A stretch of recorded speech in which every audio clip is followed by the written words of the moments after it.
Satoru Fix presenta. ¿Qué hubiera pasado si Hinata tenía un hermano mayor? Esta es una historia de ficción que se desarrolla en el universo de Naruto. El canon se verá modificado según avance la historia. Puede contener escenas intensas, conflictos, palabras subidas de tono. La narración no presenta contenido sexual explícito. Todos los derechos de personajes a Masashi Kishimoto. Soy dueño únicamente del audio, del gameplay y del nombre de Locke, mas no de su apellido. Capítulo 2. Flor del desierto. La penumbra en las salas subterráneas de Raíz no era un accidente de arquitectura. Era parte del diseño, un recordatorio constante de que, aquí, la luz solo existía para revelar órdenes, no verdades. Kera avanzó por el pasillo, el eco de sus pasos apagado por las alfombras ásperas que cubrían el suelo. El aire olía a polvo antiguo y a tinta fresca. Pergaminos sellados, informes sin fecha y secretos escritos para no ser recordados. En la cámara central, Dan solo esperaba. Sentado, como siempre, con la espalda recta y el rostro dividido entre sombra y cicatriz. Un ojo lo miraba con frialdad. El otro permanecía oculto, como si incluso su vista fuera clasificada. Kera, su voz no era una llamada, era una sentencia. Tengo una tarea para ti. Me detuve a 2 metros, sin inclinarme demasiado. Aprendí hace años que con Danzo no hay gestos de respeto, solo sumisión o insubordinación. Lo primero te mantenía con vida, lo segundo te convertía en un informe póstumo. El intercambio entre Suna y Oto se intensifica, continuó. Orochimaru mueve piezas en la frontera. El Kazekage finge ignorarlo. Desenrolló un pergamino sobre la mesa, el mapa crujió bajo sus dedos. Su dedo marcado por viejas quemaduras señaló un punto al norte del desierto del viento. Quiero que estés allí. No como aliado, no como enemigo. Un fantasma que camina entre los dos bandos y si puedes sembrar dudas, hazlo. Había un brillo apenas perceptible en su ojo visible. No era entusiasmo, era cálculo. ¿Y si me descubren? Pregunté. Su respuesta fue un silencio de 3 latidos. Si te descubren, se inclinó apenas hacia mí, asegúrate de que no puedan contarlo. El pergamino se deslizó hacia mí, junto con un pequeño estuche de madera. Lo abrí con cuidado. En su interior, 3 sellos falsos de identificación, uno para cada facción conocida en la región. Junto a ellos, un kunai con el emblema de Konoha grabado de forma tan burda que parecía obra de un aficionado. Una herramienta perfecta para incriminar. El viento arrastra la arena, Kera, Danzo volvió a apoyarse en el respaldo. Pero solo aquel que conoce las dunas decide dónde enterrar los cuerpos. No respondí. No se le respondía a Danzo cuando hablaba así. Di media vuelta, llevando conmigo el mapa y las identidades falsas. Mientras caminaba de regreso al pasillo, la oscuridad volvió a cerrarse a mi alrededor como una piel conocida. Un pensamiento se deslizó, traicionero, en mi mente. La frontera, eso me acerca a Suna. Y Suna, al misterioso individuo. XXXXXX. El desierto no perdona. No lo hace en el día, cuando el sol quema hasta la sombra de tu nombre, ni lo hace en la noche, cuando el frío penetra hueso y memoria por igual. 3 días de viaje desde la última base de Raíz, siguiendo rutas que no aparecían en los mapas y que cambiaban con cada tormenta de arena.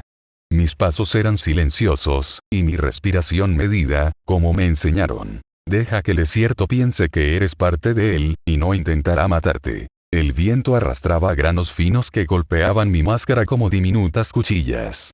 Bajo la tela, mi Byakugan latía en silencio, midiendo distancias, buscando calor humano en el horizonte.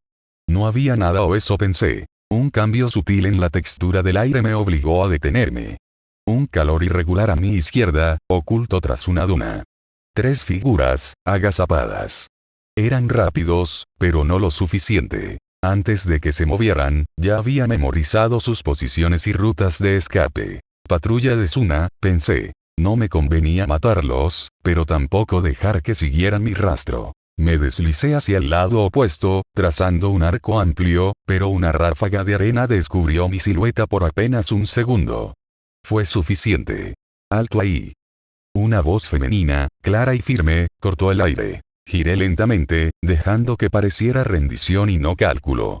La vi antes de que la tormenta disminuyera. Cabellos dorados recogidos en 4 coletas, ojos verdes que no pestañeaban ante el riesgo. La hija del Kasekaze Temari. Sus manos sostenían un abanico cerrado, pero cada músculo en su cuerpo decía que podía abrirlo y convertirme en polvo en menos de un segundo. Identifícate, ordenó. Levanté las manos despacio, dejando que la luz del sol captara el reflejo metálico de uno de los sellos falsos que llevaba colgado al cuello. No era de Konoha ni de Oto un emblema de comerciante de armas independiente. Solo soy un viajero, respondí, modulando la voz para sonar agotado pero no débil. El desierto no tiene dueño, ¿o sí? Uno de sus hombres dio un paso al frente, pero ella levantó una mano para detenerlo. Me miró no como se mira a un enemigo, sino como se estudia un problema. Los viajeros no evitan patrullas, a menos que tengan algo que ocultar. No conteste. A veces el silencio dice más que las palabras. El viento volvió a soplar, y por un instante, pensé que me ordenaría atar las manos. Pero en cambio, cerró un poco más el abanico y dijo: ven. El Kasekaze decidirá si mereces seguir caminando. Seguí a la patrulla, notando cómo cada paso que daba hacia Suna podía ser una oportunidad, o una trampa mortal. La entrada a la aldea oculta entre la arena fue como cruzar el filo de una espada. El calor opresivo del desierto dio paso a un aire más denso, cargado con polvo fino y el murmullo de cientos de pasos sobre piedra. Las murallas de Suna parecían mirar desde arriba, juzgando cada movimiento. Me condujeron a través de callejones estrechos, evitando la plaza principal. Era el camino que usas cuando no quieres que alguien vea a tu prisionero o cuando no quieres que tu prisionero vea demasiado. La sala de interrogatorios era un cuarto rectangular, paredes desnudas y un solo ventanal alto que dejaba pasar la luz como un cuchillo.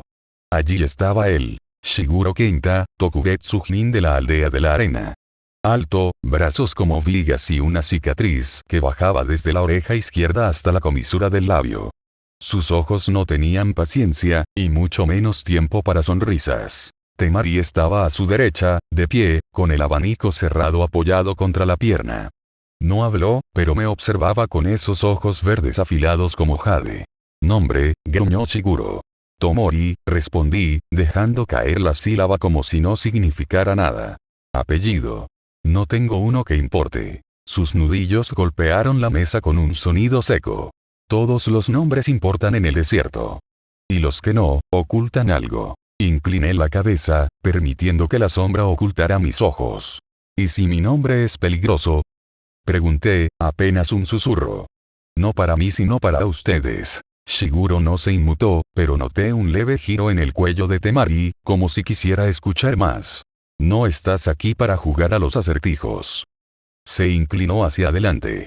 La frontera está caliente, y los comerciantes que no tienen papeles acaban en una fosa. Comerciante. Dejé que la palabra flotara un momento antes de responder.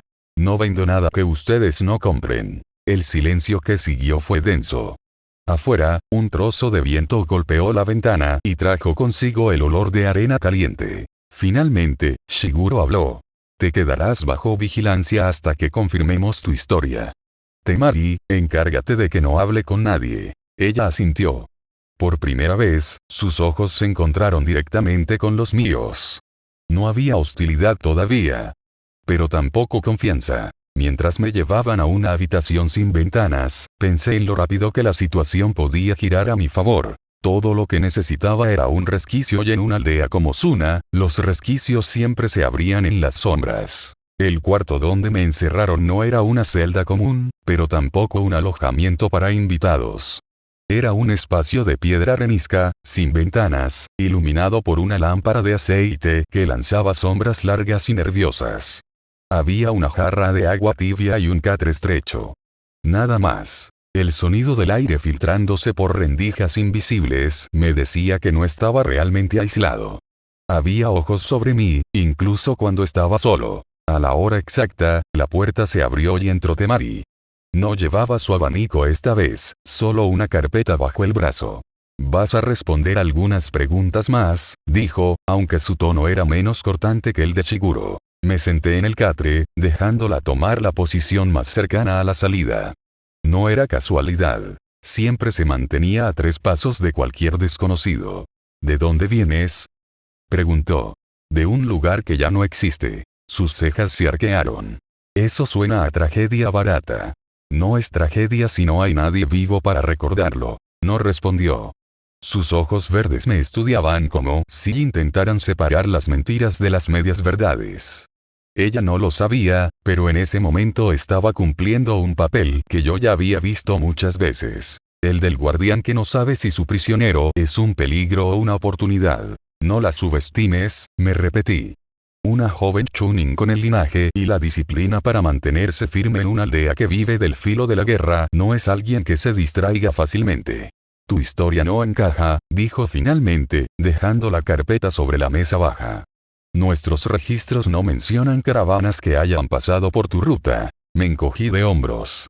Tal vez porque no quise que me vieran. Sus labios se curvaron apenas, pero no era una sonrisa. Eso te hace más sospechoso. Cuando salió, quedé otra vez solo, al menos en apariencia. Activé el Byakugan en silencio. Los muros eran delgados y las rutas de pasillo estaban claras. 2 guardias fuera, uno en la esquina a 20 metros. Ninguna ruta directa de escape sin alertar a media aldea. Pero lo que captó mi atención no fue eso, sino una reunión en una sala adyacente. Varios shinobi de alto rango alrededor de un mapa. El contorno del país del viento marcado con líneas gruesas, y en la frontera con el país del sonido, un círculo rojo con un kanji dentro. Despliegue. No podía escuchar todo, pero las palabras que se filtraban eran suficientes para entender. Suna estaba moviendo tropas hacia un punto que podía ser clave para Danzo y para la alianza oculta con Orochimaru. A veces, las oportunidades no llegan por las puertas que uno abre, sino por las paredes que uno mira. El Byakugan es un arma y una condena. Sus pupilas pálidas no se esconden con facilidad, y un vistazo demasiado curioso puede revelar más de lo que conviene. Desde que Danzo me entregó aquel par de lentes de cristal ahumado, con un tinte leve pero uniforme, aprendí a llevarlos como quien lleva una segunda piel. A simple vista, ocultaban el blanco lechoso de mis ojos, dándoles un tono grisáceo, casi común. Pero no eran perfectos. Usar el Byakugan con ellos era como mirar el mundo a través de un velo. Los contornos se difuminaban un poco, los flujos de chakra perdían nitidez. Aún así, bastaban para lo que necesitaba. La información que había visto en aquella sala con el mapa seguía quemando en mi mente. Despliegue en la frontera con el país del sonido.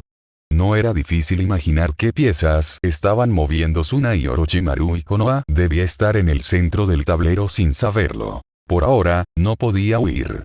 Pero sí podía preparar la salida. El primer paso era ganarme un margen de movimiento. Y eso significaba, Temari. La siguiente vez que vino, traía una bandeja con comida. Pan áspero, un cuenco de sopa y un pequeño plato con dátiles secos. No parecía una cortesía, más bien un cambio en la rutina. Pensé que los prisioneros de Suna solo comían una vez al día, dije, tomando el cuenco.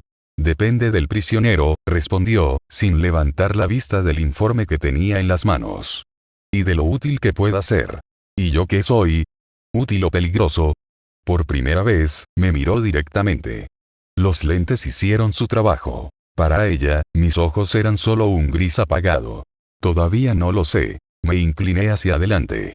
Entonces deberías averiguarlo antes de que alguien más lo haga. Su ceja se arqueó apenas, como si midiera si aquello era una amenaza o una advertencia. No respondió de inmediato, pero tampoco salió de la habitación. Esa pausa, ese instante en que la puerta no se cerró, fue la grieta que necesitaba. No la iba a forzar, no todavía. A veces, las fugas más limpias empiezan con una conversación que parece no significar nada. En las aldeas shinobi, la confianza es una moneda escasa. No se regala, se negocia. Y en Suna, más aún. El aire seco no solo agrieta la piel, también la paciencia. Mi margen de maniobra no llegó por una concesión ingenua, sino por una decisión táctica de alguien que ni siquiera me había hablado. Shiguro, el Tokubetsu Jinin que supervisaba mi estancia. El motivo fue simple. Sospechaban que yo podía ser un espía de otra aldea, y querían atraparme infraganti. Me autorizaron a salir, pero siempre bajo vigilancia, esperando que cometiera un error. No era libertad. Era una trampa tendida con cuidado. El permiso consistía en acompañar a un escuadrón hasta un almacén en el anillo exterior de la aldea para cargar suministros. Un trabajo aburrido, pero que me permitía observar los caminos, los cambios de guardia, las rutas de patrulla. Fuera, el sol golpeaba como un martillo. Los lentes oscurecidos eran doble escudo. Protegían mi visión y ocultaban mi herencia. No te alejes, gruñó uno de los escoltas, un chunin alto con una cicatriz que le cruzaba la mandíbula. No pienso correr, respondí. Aunque, en mi mente, añadí. Todavía no. Mientras cargábamos las cajas, activé el Byakugan un instante, apenas lo justo para medir distancias y detectar sellos de alarma en las murallas. No era un mapa completo, pero sí el primer boceto de una ruta. Al regresar, noté algo curioso. Temari estaba en el pasillo, hablando con Shiguro. No parecía una conversación amistosa. Sus gestos eran tensos, y aunque no podía escuchar cada palabra, capté fragmentos. No es un civil cualquiera. Su forma de moverse. Quiero estar presente si lo interrogan otra vez. Eso me decía dos cosas. Primero, que Temari ya había comenzado a dudar de la versión que di. Y segundo, que su interés en mí estaba creciendo, aunque no sabía aún si para bien o para mal. Esa noche, en mi cuarto, repasé mentalmente cada detalle del recorrido. En un mundo de asesinos, la fuga no es cuestión de velocidad, sino de encontrar la cadena más débil y romperla en silencio. El problema de vivir en tierra ajena es que nunca sabes cuándo los hilos empiezan a moverse ni quién los sostiene. Esa mañana, Suna estaba inquieta. Se respiraba en las calles. Los mercaderes cerraban antes de tiempo, las patrullas doblaban en número, y los centinelas en las murallas tenían las manos pegadas a las bolsas de kunai. No tardé en descubrir la razón. Un grupo de shinobi regresaba de la frontera con Oto, y no venían solos. Entre ellos había dos titiriteros, cada uno cargando un artefacto de madera cubierto con tela. La tela estaba manchada de polvo y de algo más oscuro. Uno de los escoltas me obligó a apartarme para dejar paso. Pero mi curiosidad pudo más que mi instinto. Activé el Byakugan apenas un segundo. Lo suficiente para ver que los títeres no eran simples herramientas. Uno llevaba cuchillas impregnadas en veneno, el otro un sistema de sellos explosivos bajo el torso. Diseños de combate puro, sin concesiones. La tensión estalló cuando, en medio de la plaza, uno de los titiriteros dejó caer la marioneta con un golpe seco. «Muéstrame el pergamino», le gritó a su compañero. «No pienso hacerlo aquí, idiota», respondió el otro, encendiendo un sello de chakra que hizo que los dedos de su mano brillaran. Los hilos de chakra aparecieron como filamentos azules en el aire, tensos, temblando. Y antes de que nadie interviniera, los títeres estaban vivos, girando cuchillas y abriendo trampas. El primer golpe lo recibió un chunin desprevenido. Un tajo limpio en la pierna lo derribó, y la plaza se llenó de gritos. Yo no tenía por qué intervenir. Ese no era mi problema hasta que vi a Temari cruzar el pasillo superior con la mano en el mango de su abanico. Su mirada barría el caos, buscando un objetivo. Y de pronto, se fijó en mí. Si me quedaba de brazos cruzados, mi tapadera se debilitaba. Si actuaba, corría el riesgo de mostrar demasiado. Así que decidí la tercera opción. Actuar pero con cuidado. Me lancé hacia uno de los titiriteros, usando movimientos medidos, sin el flujo de chakra característico del Hiken. Golpeé su antebrazo para desviar el control del hilo, luego lo empujé contra una pared. El títere, sin órdenes precisas, se desplomó como un muñeco roto. Temari llegó un segundo después, desplegando su abanico y soltando una ráfaga de viento que derribó al segundo. «No sabía que sabías pelear», dijo, mirándome con una mezcla de recelo y curiosidad. «No sabía que aquí dejaban que la gente se mate en plena calle», respondí, ajustándome los lentes. No era una pelea mía, pero ahora, inevitablemente, yo formaba parte de la historia que se estaba tejiendo en Suna. XXXXXX. En Suna, nada es casualidad. Si un titiritero ataca a otro en plena plaza, no es por un arrebato, es porque alguien, en algún lugar, quería que todos lo vieran. Me lo confirmó la reacción. Menos de media hora después, ya había un grupo de oficiales interrogando a testigos y dispersando a los curiosos. Lo interesante fue que los oficiales no llevaban el mismo emblema en el protector de frente. Algunos eran de la guardia del Kasekage, otros de una facción menor con insignias antiguas. Competencia interna. Yo me quedé al margen, pero observé. Mis ojos filtraban los movimientos. Quién hablaba con quién no se acercaba demasiado, quién evitaba mirar a ciertos superiores. El aire estaba cargado, no de arena, sino de sospecha. Temari, por su parte, actuaba como si no me hubiera visto antes. Ni una palabra, ni una mirada hasta que pasé junto a ella para irme de la plaza. «Eres rápido con las manos para ser un comerciante», susurró sin girar la cabeza. No respondí. Solo seguí caminando. Por la tarde, mientras seguía la rutina de la posada, un mensaje llegó en manos de un mensajero menor. Sin remitente. Solo 3 palabras en un papel doblado. Esta noche. Techo oeste. No sabía si era una trampa o una invitación, pero en este lugar eran la misma cosa. Cuando el sol se hundió en el horizonte, subí al techo oeste. El viento era frío, trayendo el olor metálico del desierto nocturno. Temari estaba ahí, recostada contra una viga. «No soy de dar las gracias», empezó, «pero me ahorraste problemas esta mañana». «No fue por ti». «Lo sé», replicó. «Fue para que no te señalaran como un cobarde o como alguien que no pertenece aquí». La franqueza me descolocó un segundo. Esta chica no jugaba a la diplomacia. «¿Y por qué llamarme aquí?», pregunté. «Porque sé que no eres quien dices ser», dijo, bajando la voz. «Y si yo lo sé, otros también podrían descubrirlo». La observé con cuidado. Ella no sonreía. No estaba tratando de intimidarme por diversión. Era una advertencia. «No me interesa quién eres en realidad», añadió.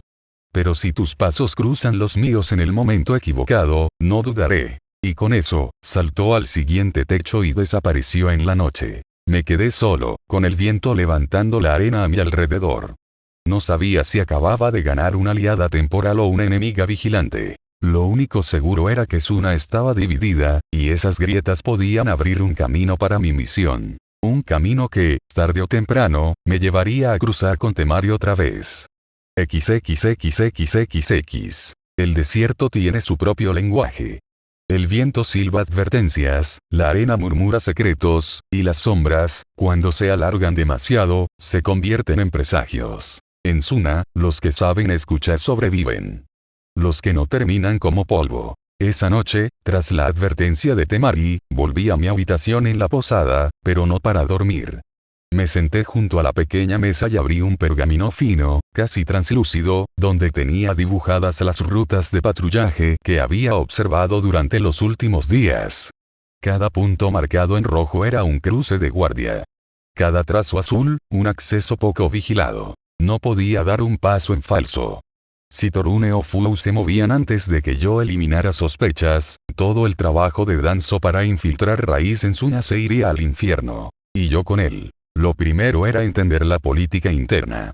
No había que ser un genio para ver que el Kasekage mantenía el control por una mezcla de fuerza y miedo, pero había fisuras. Los titiriteros, con su arte mortífero, no respondían todos a la misma autoridad. Algunos se alineaban con la guardia oficial, otros con familias de linaje que creían que el Kasekage estaba vendiendo el alma de la aldea. Esa división era mi puerta de entrada. Salí antes del amanecer, con el disfraz intacto y las lentillas que ocultaban el Byakugan en su lugar. El mercado matinal era un caos de olores y colores. Me moví entre los puestos de especias y herramientas, hasta llegar a una tienda de marionetas a medio abrir.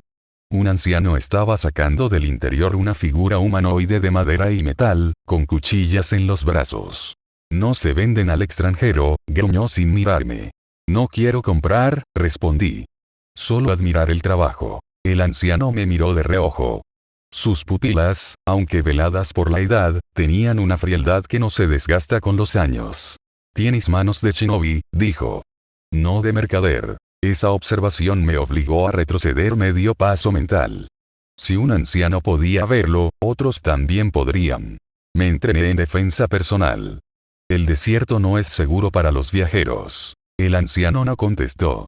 Pero mientras guardaba la marioneta, dejó escapar una frase que parecía casual. «Algunos viajan para comerciar. Otros para mover hilos invisibles». Salí de la tienda sin responder. Ese hombre no me había desenmascarado por completo, pero sabía que yo no encajaba.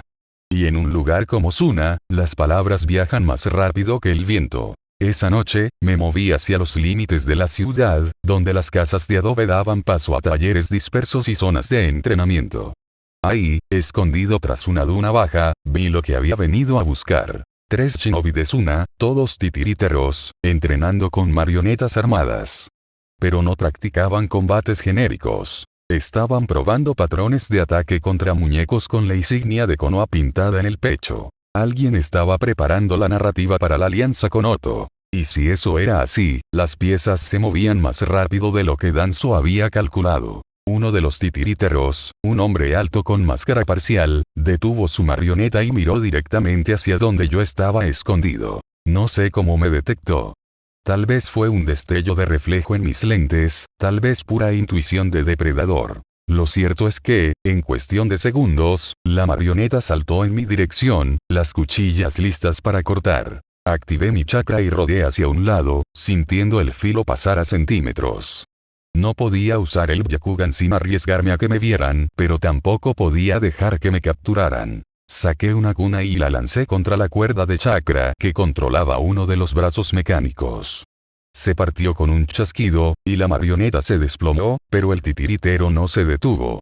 Ya estaba manipulando otra. Corrí hacia el borde del taller y me lancé por una estrecha callejuela, mezclando mi chakra con el de las corrientes de viento para borrar mis huellas. El titiritero me persiguió por 2 manzanas antes de que lo perdiera en el laberinto de Suna. Al llegar a la posada, cerré la puerta y me dejé caer contra la pared. No había sido un simple ataque. Ese hombre sabía algo. Me había probado y ahora yo estaba en su lista. Lo peor no era eso. Lo peor era que la marioneta que usó tenía un símbolo grabado en el pecho. No era de Suna. Era de Oto. XXXXX. La noche en Suna no trae calma. Trae silencio, y el silencio es peligroso. No pude dormir. La imagen de aquella marioneta con el símbolo de Oto se repetía como una mancha persistente en mi mente. Era una prueba tangible de que la conexión entre Suna y Orochimaru estaba más adelantada de lo que incluso Danzo sospechaba. Pero había un problema mayor. Si yo lo había visto, alguien podía intuir que yo no debía verlo. Y en este juego, los testigos desaparecen. Me quedé un rato en la penumbra, con la espalda contra la pared, repasando el enfrentamiento. El titiritero no me persiguió para matarme sino para medir mi nivel. Eso significaba que o bien sospechaba quién era yo, o bien pensaba que podía usarme. Ninguna opción era buena. Al amanecer, el mercado estaba lleno de nuevo, pero yo no estaba allí para comprar. Me moví por calles estrechas, siguiendo un mapa mental de la zona que había construido los últimos días. Me dirigí hacia un barrio donde los titiriteros más discretos tenían sus talleres. No los de exhibición turística sino los que fabricaban armas para la guardia y los escuadrones de élite. Pasé junto a un grupo de niños que practicaban con pequeñas marionetas de juguete, imitando a los shinobi que admiraban. Sus risas contrastaban con la rigidez de los adultos que los miraban desde las sombras. En Suna, incluso la infancia es un ensayo para la guerra. En uno de los talleres, encontré a un contacto improvisado. Un armero local, especializado en mecanismos de defensa. Fingí interés por un kunai retráctil, y entre las frases casuales dejé caer un comentario sobre un titiritero alto, con máscara parcial. El armero no dijo nada. Solo dejó la herramienta que estaba puliendo, miró a ambos lados, y murmuró. Ese hombre no existe en los registros oficiales. Levanté una ceja. Todos los shinobi tienen un registro. Él no, replicó, bajando la voz. Si lo buscas, te buscará. Y no dejará de hacerlo. No pude sacarle más. Pagué el kunai para no levantar sospechas y me marché. Fue entonces cuando sentí la presión en mi bolsillo. Un pequeño cilindro de metal, tan ligero que podría pasar por un adorno. No era mío. Lo saqué discretamente y lo abrí. Dentro, un rollo minúsculo de pergamino, sellado con el símbolo de raíz. Cambio de planes. Mantente alerta. Se han detectado movimientos internos en la jerarquía de Suna. Objetivo secundario. Localizar a un intermediario de Oto. Tetorune. Guardé el mensaje y aceleré el paso. Si él estaba enviando esto, significaba que algo había cambiado en el tablero. Y eso coincidía demasiado con el ataque del titiritero. Decidí volver a la zona del entrenamiento nocturno. Durante el día, el taller estaba cerrado, pero había huellas frescas en la arena. Me agaché, activando el Byakugan bajo las lentillas para examinar el rastro sin que se notara desde fuera. Vi los túneles de chakra que conectaban el taller con una red subterránea más grande. No era un simple taller, era un punto de enlace. Seguí las trazas bajo tierra hasta que el sistema se volvía demasiado profundo y salía de mi rango visual. Lo que sí pude confirmar fue la dirección. Noreste, hacia la frontera con el país del sonido. Mientras evaluaba la información, un sonido leve me obligó a girar. Un chasquido. Como el de una cuerda tensándose. Salté a un lado justo antes de que una marioneta del tamaño de un hombre se cerrara sobre el lugar donde estaba de pie. Las cuchillas brillaron bajo el sol, cortando la arena como si fuera agua. Esta vez no huí de inmediato. Me mantuve en el perímetro, midiendo al enemigo. Era el mismo titiritero, pero su marioneta no llevaba símbolo alguno. Inteligente. No dejaría que lo relacionara con Otto tan fácilmente otra vez. No eres de aquí, dijo, su voz distorsionada por la máscara. Tampoco tú, respondí. Él sonrió. No podía verlo del todo, pero lo sentí. No te imaginas lo cerca que estás de un juego que no puedes ganar. La marioneta se lanzó de nuevo. Esta vez, usé el terreno. Una ráfaga de arena provocada por mi chakra me dio los segundos necesarios para cortar otra cuerda de control. Pero él era rápido. Muy rápido. La pelea duró menos de un minuto, pero fue suficiente para que ambos midiéramos al otro. Al final, retrocedió, recogiendo su marioneta rota. Nos volveremos a ver, extranjero. Y entonces veremos quién mueve los hilos. Cuando se fue, yo ya sabía dos cosas. Primero, que estaba lidiando con alguien fuera de la estructura formal de Suna. Segundo, que ese hombre era el intermediario de Otto que Torune me había pedido localizar. La pregunta era, ¿lo cazaba ya o lo usaba para llegar más alto?